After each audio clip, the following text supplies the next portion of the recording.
Mass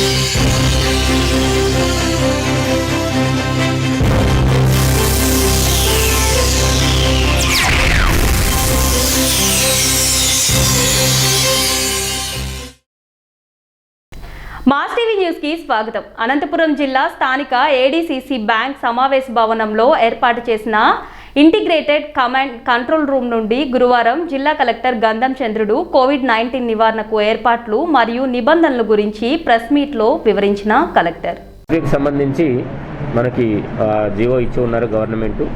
ఉదయం 6 గంటల నుండి మధ్యాహ్నం 12 గంటల వరకు all economic activities have to go on but with a certain limitations. మధ్యాహ్నం నుండి movement of all sorts of persons and other non essential services is prevented. So but ఎక్కడ కూడా ఎకనామిక్ యాక్టివిటీ ఇబ్బంది కలగకుండా certain exemptions also were given, like banks can work normally, then agriculture related activities can go on, medical related activities anni kuda can go on even for the entire 24/7. So మిగతా టైమ్స్లో restrictions అన్నవి apply అవుతాయి. దానికి సంబంధించి మనం అన్ని టీమ్స్ని curfew అంటే district లెవెల్లో కర్ఫ్యూ అనేది కూడా మనం విధించడం జరిగింది. అలాగే దాన్ని ప్రాపర్గా ఇంప్లిమెంట్ అయ్యేలాగా మానిటర్ కూడా చేస్తూ ఉన్నాం. ఒకే చోట ఉండి ఒక కోఆర్డినేటెడ్ వేలో పని చేసుకోవడం కోసము మన ఇంటిగ్రేటెడ్ కమాండ్ కంట్రోల్ సెంటర్ని ఏర్పాటు చేసుకోవడం జరిగింది. ఇది ఇంతకుముందు కలెక్టరేట్ నుండి ఆపరేట్ అవుతుంది. ఇంకా బెటర్ కోఆర్డినేషన్ కోసం మనం ఇక్కడ నుండి పెట్టుకోవడం జరిగింది. ఎటువంటి అంటే ఒక యాక్టివిటీకి ఇంకొక యాక్టివిటీకి ఎటువంటి గ్యాప్స్ లేకుండా కంప్లీట్ హార్మనీతో కోఆర్డినేషన్ గ్యాప్స్ లేకుండా చూసుకోవడం కోసము ఈ కంట్రోల్ రూమ్ నుండే మానిటర్ చేస్తున్నాము. సో ఆల్ నోడల్ ఆఫీసర్స్ అంతా కూడా ఇక్కడే ఉంటారు, including collector, joint collectors, DFO గారు, all other officers will be here and nodal officers also will be there along with their respective teams. So ఎక్కడ ఎటువంటి issue వచ్చినా సెంట్రలైజ్డ్గా రెస్పెక్టివ్ ఆఫీసర్సు కన్సర్న్డ్ డిపార్ట్మెంట్స్తో కన్సర్న్డ్ అధికారులతో మాట్లాడుకొని ఆ ఇష్యూని ఇమీడియట్గా రిజాల్వ్ చేసే విధంగా మనం ఈ ఇంటిగ్రేటెడ్ కమాండ్ కంట్రోల్ సెంటర్ నుండి ఏర్పాటు చేసుకోవడం జరిగింది. So hopefully from now onwards there will not be any coordination gaps కావచ్చు, ఇంకా ఇతరత్ర చిన్న చిన్న ఇష్యూస్ కూడా రాకుండా 100% కోవిడ్ని కంట్రోల్ చేయడానికి ఎఫెక్టివ్ మెజర్మెంట్స్ అన్నది తీసుకుంటూ ఉన్నాం. మనకి ఒక్కొక్క పేషెంట్కి ఒక్కో రోజుకి 350 రూపాయల వరకు ఖర్చు చేయడానికి మనకు గవర్నమెంట్ నుండి పర్మిషన్ ఇచ్చి ఉన్నారు. అంటే ఒక పేషెంట్కి ఒక రోజుకు 300 అంటే 3 పూటలు బ్రేక్ఫాస్ట్, లంచ్, డిన్నరు. సో మనకు 350 రూపాయలు పర్ డే అనుకుంటే ఒక లావిష్ భోజనం అన్నది పెట్టించవచ్చు.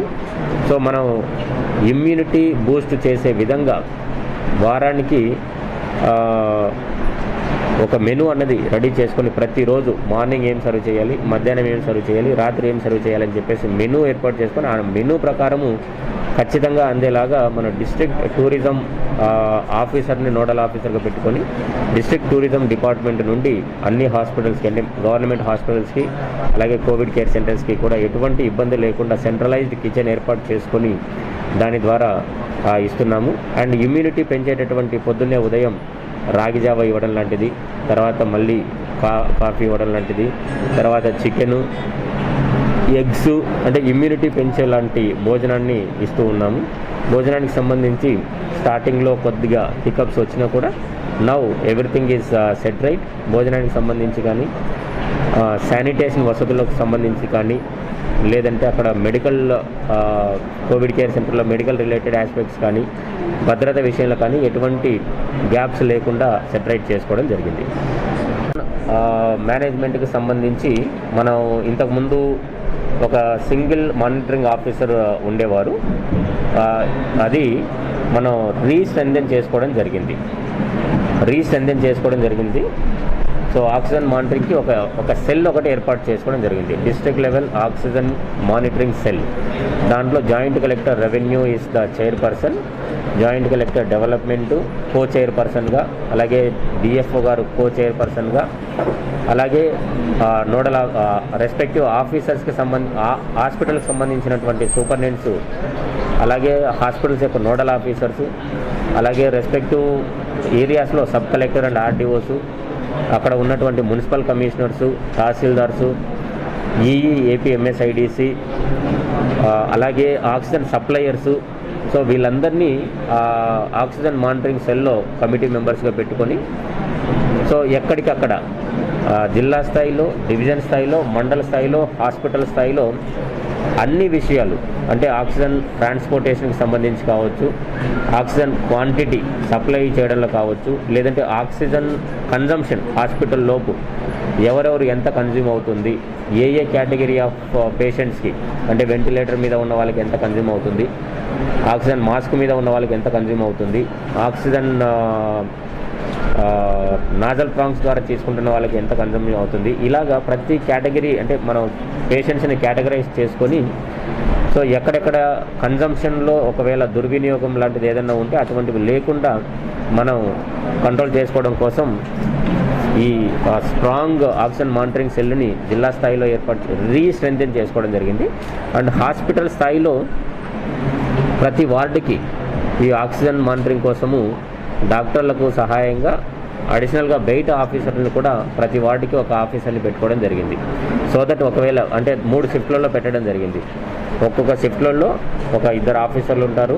They will be checking if there is any leakage or any oxygen over use. So over consumption లేకుండా డాక్టర్ ఎంతైతే సజెస్ట్ చేశారో అంతే కన్జ్యూమ్ అయ్యేలాగా సో దాన్ని మానిటర్ చేసుకోవడానికి వార్డు వారీగా ఒక ఆఫీసర్ని 3 షిఫ్ట్లలో పెట్టుకోవడం జరిగింది. Morning 6 o'clock to 2 o'clock, 2 o'clock to రాత్రి 10 o'clock, రాత్రి 10 to మార్నింగ్ 6 o'clock. ఒక్కొక్క షిఫ్ట్లో ఒక్కొక్క వార్డుకి 2 చొప్పున ఆఫీసర్స్ని మనం వేయడం జరిగింది. మనకు ఫర్ ఎగ్జాంపుల్ అనంతపురం జీజీహెచ్లో దాదాపుగా 18 వార్డులు ఉన్నాయి. అంటే ఒక్కొక్క వార్డుకి 2 ఆఫీసర్లు అంటే 36 ఆఫీసర్లు, ఒక్కొక్క షిఫ్ట్లో 36 ఇంటూ 3 షిఫ్ట్లు. ఈ విధమైనటువంటి అంటే ఈచ్ అండ్ ఎవ్రీ స్థాయిలో so supply related aspects, tanker Karnataka నుండి టైంకి వస్తుందా లేదా, లేదంటే మన దగ్గర కొత్తగా మనం ఏర్పాటు చేసినటువంటి ఆక్సిజన్ ప్రొడక్షన్ యూనిట్స్ నుండి సిలిండర్స్ ఫిల్ చేసుకొని టైంకి రీచ్ అవుతున్నాయా లేదా, సో అక్కడ కూడా చూసుకోవడానికి మనం పోలీసుల్ని కూడా ఆక్సిజన్ తీసుకొచ్చేటటువంటి వెహికల్స్కి సెక్యూరిటీగా పెట్టుకోవడము, సో ఎక్కడ కూడా డిలే జరగకుండా పెట్టుకోవడము. సో ట్రాన్స్పోర్టేషన్లో కానీ సప్లైలో కానీ ఒకవేళ వేరే రాష్ట్రంతో కోఆర్డినేషన్ చేసుకోవాలన్నా ఆ కోఆర్డినేషన్ కూడా టీంని పెట్టుకోవడం జరిగింది.